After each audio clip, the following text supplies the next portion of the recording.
Kata Rumi begini, selamat tinggal hanya untuk mereka yang mencintai dengan matanya.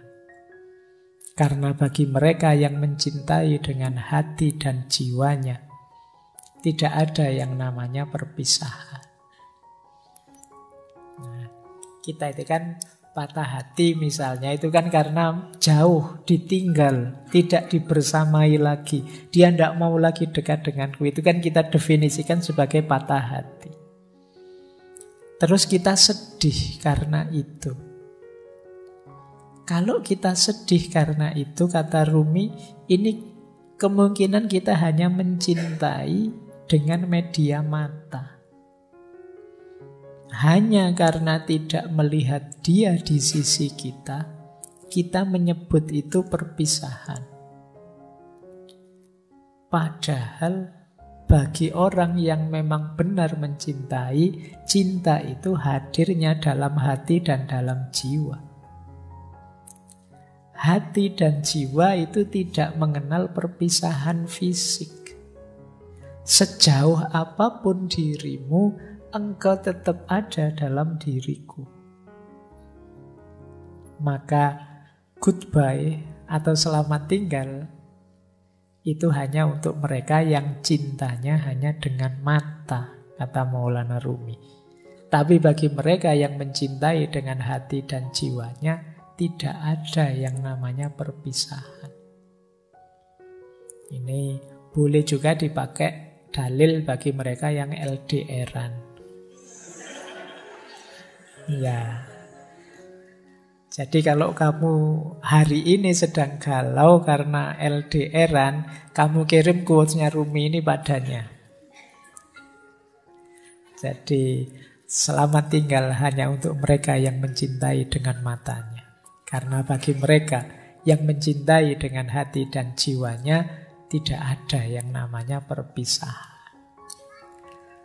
Baik.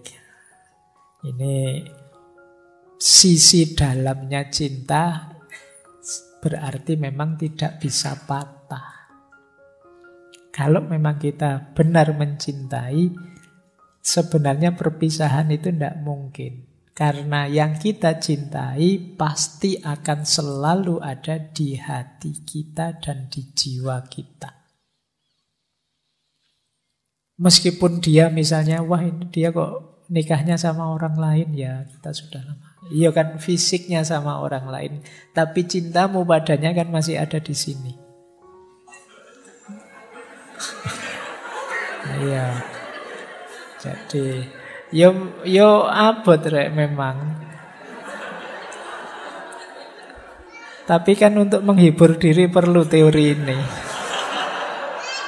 Biar kamu nangismu ndak keras-keras. Jadi ini makanya quote ini jangan dikirimkan ke mantanmu yang sudah punya pasangan ya. Nanti bisa jadi masalah itu. Mantan kok ngirim yang ini, itu bisa trouble itu. Baik, kita lanjutkan ya. Ini salah satu pendapatnya Maulana Rumi. Ini menarik kalimat ini.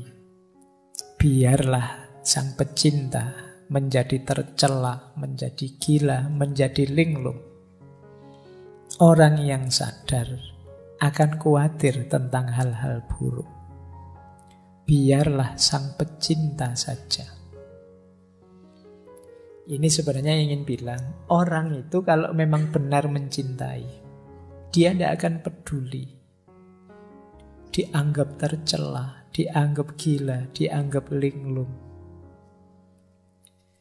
Ya konteksnya Maulana Rumi ini cinta ilahiyah ya, cinta kepada Allah. Meskipun sebenarnya cinta pada pasangan kadang-kadang juga ada yang selevel ini. Orang normal yang sadar biasanya tidak senang dengan disebut gila, disebut orang bingung, disebut kamu itu mbok yang waras. Kita kan enggak, orang normal itu tidak senang begitu. Tapi orang yang mencintai tidak peduli. Disebut tidak waras tidak masalah. Disebut gila juga tidak masalah. Disebut ngeyel juga tidak masalah, tidak apa-apa.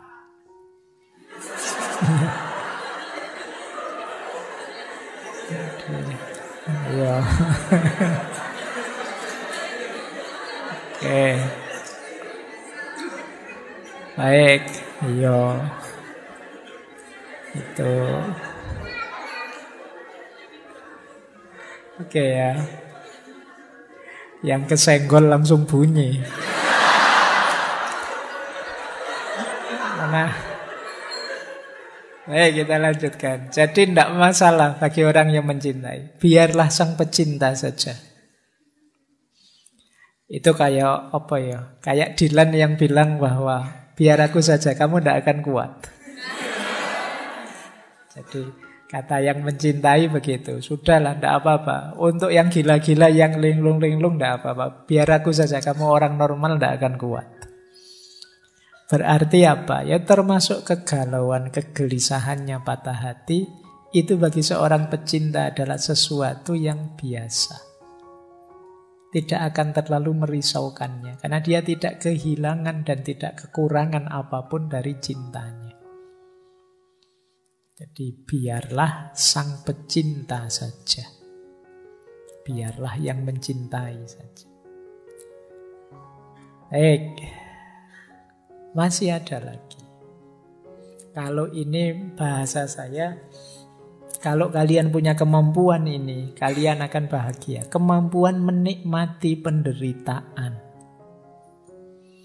Jadi Rumi kan dikenal dengan tarian Darwis berputarnya. Kata beliau begini, menarilah saat lukamu terbuka. Menarilah saat kamu telah merobek perbannya. Menarilah di tengah pertempuran. Menarilah dalam darahmu. Dan menarilah pula saat kamu benar-benar bebas. Jadi ini Rumi menceritakan betapa terjalnya jalan cinta itu. Engkau akan terluka berkali-kali, tapi tetaplah menari. Menarilah di tengah pertempuran dan menarilah dalam darahmu. Meskipun pada akhirnya, ketika kamu mampu menikmati segala penderitaan itu, engkau akan benar-benar bebas. Jadi, ini diilustrasikan ketika Rumi itu kan pertama kali melakukan tarian yang masyhur sekali. Darwis berputar itu kan ketika beliau sedang sedih, sedang galau, ditinggal gurunya, Syekh Samsuddin At-Tabrisi. Ketika beliau sedang ada di sebuah tempatnya pandai besi, mendengarkan besi yang ditempa, diiringi oleh kesedihannya, akhirnya tubuhnya bergerak sendiri. Itu bisa kamu bilang bergerak dalam kesedihan. Tapi kesedihan ini dibawa menari dan dibawa naik menghadap Allah. Maka di antara rumusnya kalian menghadapi kesedihan, menghadapi patah hati itu, kalian akan sangat tangguh kalau bisa sampai di level bisa menikmati kesedihan. Bisa menikmati kegalauan. Boleh kamu bikin jargon, galau itu asik loh. Sedih itu menarik. Banyak karya-karya besar lahir karena kesedihan. Karena kegalauan. Sering saya bilang, energinya orang sedih, energinya orang patah hati itu luar biasa. Tinggal kamu mampu atau tidak menikmati dan mengelolanya. Jadi kayak kalian waktu jatuh cinta itu kan energinya juga besar. Tinggal mampu atau tidak kalian mengelolanya. Misalnya orang jatuh cinta itu tiba-tiba jadi puitis. Dikit-dikit nulis puisi. Mbok ya sekalian nulis buku puisi. Lumayan, mumpung kepalamu sedang meledak-ledak, menyala-nyala dengan cinta. Terjemahkan itu dalam kreativitas. Orang jatuh cinta misalnya, itu semangat-semangatnya melayani, membahagiakan yang dicintai. Mbok yo yang dicintai itu mengarahkannya untuk yang produktif, kreatif. Kalau kamu cinta padaku, ayolah kamu lulus semester 7. Kalau kamu cinta padaku, loh ini kan energinya jadi luar biasa. Diarahkan ke yang positif, kreatif gitu loh. Jangan hanya minta yang kecil-kecil, yang sepele-sepele. Kalau cinta padaku, mau neraktir aku ndak sepele itu. Mintalah yang lebih monumental. Jadi itu yang saya maksud energinya. Karena biasanya ketika yang meminta yang dia cintai, itu dia bisa tenaganya berkali-kali lipat. Kecerdasannya meningkat berkali-kali lipat. Hanya karena ingin membahagiakan yang dicintai.